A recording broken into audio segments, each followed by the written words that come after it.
friends, I am Dr. Jayanti Kamat. I am an IVF consultant, obstetrician and gynecologist practicing for the last 25 years. Today I will be talking about Caesarean section. Caesarean section is a very commonly performed surgery today. A lot of people think that there is an increase in the rate of Caesarean section. So what is the incidence of Caesarean section? Caesarean section account for 15 to 20% of all deliveries. Is there really an increase in the rate of Caesarean sections? Yes. Is it because of the patient? Is it because of the doctor? Or is it because of circumstances?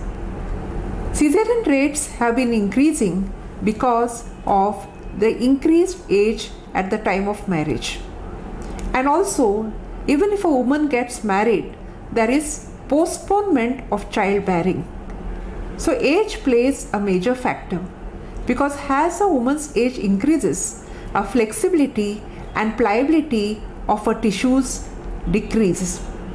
Secondly, medical disorders seem to creep in, like pregnancy induced hypertension, PIH, or gestational diabetes mellitus.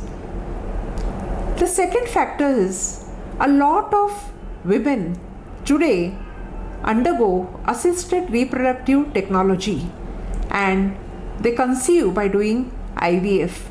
So most of these patients are delivered by Caesarean section as their babies are considered to be precious babies. Last but not the least, technological advances. We now have NST, non-stress test and continuous fetal monitoring during labor. And because of this continuous fetal heart rate monitoring, we discover many abnormalities in the fetal heart rate. Now, is this important? Yes, it is very important, because as we all know that the birth passage through which the child passes is not a straight canal. It has many curves and twists, and negotiating or coming through the birth passage is an exercise for the baby. So we have to know whether the baby is capable of undergoing the stress of childbirth and the passage through the birth canal. So whenever there is an abnormality in the fetal heart rate, we always think of Caesarean section in order to have a healthy mother and a healthy baby. Now, are there any indications for Caesarean section? Yes, there are definite indications for Caesarean section. The maternal factors, the fetal factors and the placental factors. Maternal factors are those which concern the woman who has to deliver. So the first factor, as I have mentioned earlier, is age. Age decreases the flexibility and pliability of the tissues. Secondly, because of the increased incidence of medical disorders like gestational diabetes, which may give rise to a big baby, or pregnancy-induced hypertension or PIH. Second is the height of the mother or cephalopelvic disproportion. Suppose the mother is short, that is her height is less than 5 feet 2 inches, her pelvis may be narrow and there may not be enough space for the baby to descend and come out. So in such situations, Caesarean is advised. The third is if the mother has undergone any prior surgery. If she has undergone 2 Caesarean sections in the previous births, then definitely she'll have to undergo a Caesarean section for the third time. Or if she has undergone a previous Caesarean section which was done as a classical Caesarean section, which is a nick on the uterus is taken in a slightly different way, even these mothers will be delivered by Caesarean section. Or if she has undergone a surgery like myomectomy. Myomectomy is where a fibroid is removed from the uterus. In all such cases where there is a scar on the uterus, usually caesarean section is advised. And why is it so? Because we are scared that the scar on the uterus may give way once a woman is in labor. And once this scar gives away, it may cause rupture of the uterus, and this may be a very dangerous situation, detrimental or dangerous to both the health of the mother and as well as the baby. So these are a few of the maternal factors where a caesarean section is advised. Coming to fetal factors. Now suppose the baby is very big, maybe 4 kg, the baby may not be able to pass through the birth passage. So caesarean section will be advised. Sometimes even in case of twins, where the twins, the position and presentation of the twins may be different or may endanger the life of the mother or the baby, in such cases also caesarean section is advised. If the fetus is undergoing distress, the fetal heart rate drops down, or the fetus has past meconium or motion inside the womb of the mother, that becomes an emergency. Or if the fetus or the baby has not grown well, it has intrauterine growth retardation, then this becomes an indication for caesarean section. Coming to placental factors. Placenta is the tissue which gives nutrition to the baby in the womb of the mother throughout pregnancy. So any abnormalities in the placenta, like placenta previa. What is placenta previa? When the placenta comes before the fetus. Usually the fetus comes and then we cut the cord and then the placenta comes. But suppose the placenta comes before the fetus, it covers the opening of the birth passage. And if in such conditions, it may cause a lot of bleeding and may endanger the life of the baby as well as the mother. Another condition is abruptio placenta, where the placenta separates prematurely from the uterus and there is a huge pool of blood inside the uterus. Again, this condition may be dangerous to both the mother and the baby. So these are the indications for caesarean section. Another factor is even when the baby is in a malposition or a malpresentation. Usually we know that, as you can see here, the baby usually comes by the head, but sometimes the baby may come by the feet. The baby may come by the feet or the buttocks, or the baby may be oblique, or the baby may be horizontal.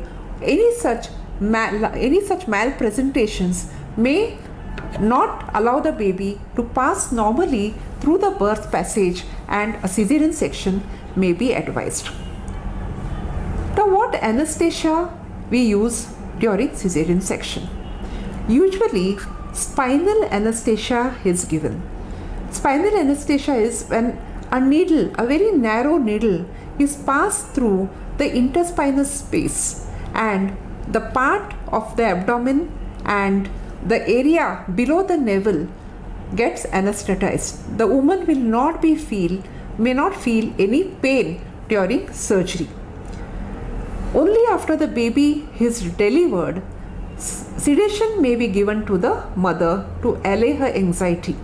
And this is the safest anesthesia because the drugs used during spinal anesthesia do not have an effect on the baby. General anesthesia is rarely used during caesarean section because the drugs used during general anesthesia. Now, what do I mean by general anesthesia? General anesthesia is when the patient is fully in an unconscious state. So that is called as general anesthesia. So that is normally not used during caesarean section because the drugs used in general anesthesia may have an effect on the fetus.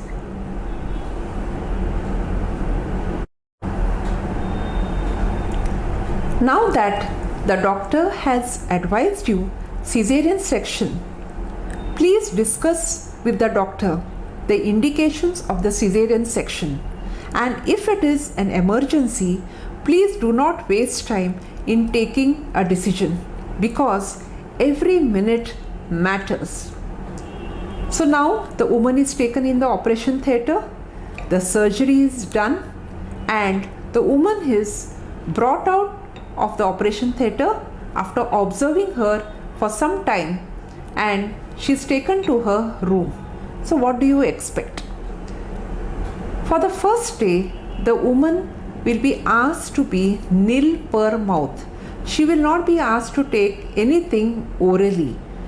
Intravenous fluids will be given to her, IV antibiotics will be given, and she may not be able to move her legs for maybe 2 to 4 hours. She may not be able to turn from one side to the other. So this is expected. Then after that, maybe after 3 or 4 days, the woman may be discharged, and the doctor may call her on the 8th or 10th day to have a look at the stitches. Remember that there are stitches even below the skin. There are stitches on the muscles, there are stitches on the abdomen, the rectus sheath. So all these layers, they take 4 to 6 weeks to heal. Then coming to some of the myths which surround Caesarean section. Myth number 1 is Caesarean sections are very painful. Yes, the pain will be there maybe for the first 1 or 2 days in spite of the analgesics. You have to be mentally prepared for that. The second one is, if a woman has undergone Caesarean section, she may not be able to feed a baby. No, it is not true. Breastfeeding is always encouraged, whether the mother has delivered by Caesarean section or if the mother has delivered vaginally. Third myth is, if a mother has delivered by Caesarean section, she may not bond very well with her child. Again, this is not true. Every mother loves her child, irrespective of whether the child has been born by Caesarean section or has been delivered vaginally. And just because a woman has delivered by Caesarean section, she is not less of a mother. The last point, and it's a very big myth, that doctors do Caesarean section because they want to earn money. It is really not true, because many of my colleagues who are gynecologists themselves have undergone Caesarean sections, and Caesarean sections do take place in government hospitals as well, and the government doctors do not receive any special incentives for delivering women by Caesarean section. Remember friends, Caesarean section was discovered many years ago to save a live child of a dying mother. People used to feel the mother is dying but the child in the womb is alive, so we have to save the child. And that was how Caesarean section was discovered. But we have come a long way since then. In modern obstetrics, we want both the mother and the child to be safe. Both the mother and the child are precious to us. So if you have any doubts about Caesarean section or your mode of delivery, please do talk to your obstetrician and gynecologist. He or she will clear all your doubts. And I wish you all a very happy motherhood and joyful parenting. Thank you.